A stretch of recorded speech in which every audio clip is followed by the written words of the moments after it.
आणि वास्तविकतेमध्ये 131 constitutional amendment जे आता 16-17ला नारीवंदनच्या नावाने या लोकांनी टाकलं, हे किती दोगलं होतं हे आम्ही या ठिकाणी सांगतोय.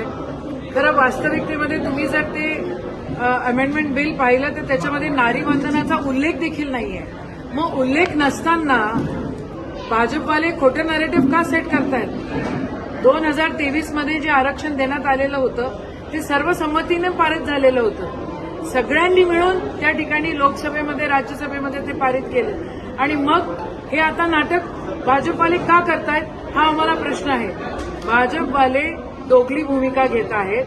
त्यांना खरंच आरक्षण करायचं असेल तर आत्ताही ते लागू करू शकतात. 2023चा जो कायदा झालेला आहे त्या कायद्याच्या अनुषंगानं महिलांना 33% आरक्षण लोकसभा आणि विधानसभामध्ये मिळू शकतं. पण भाजपला हे कबूल नाही आहे.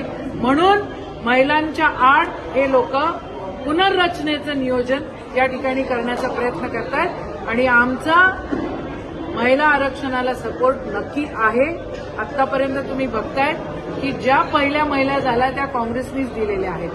मग राष्ट्रपती असो, पंतप्रधान असो, काँग्रेसच्या अध्यक्षा असो किंवा मग स्टेटमध्ये विरोधी पक्षनेता असो किंवा महिला आयोगाची रचना असो, हे सगळं काँग्रेसने केलेलं आहे. या ठिकाणी काँग्रेस महिला आरक्षणाच्या सोबत आहे.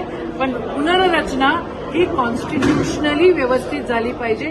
पुनर्रचनेचा आयोग नेमण्यात आला पाहिजे. ते देशात गेलं पाहिजे आणि पहिले जातीनिहाय जनगणना झाली पाहिजे.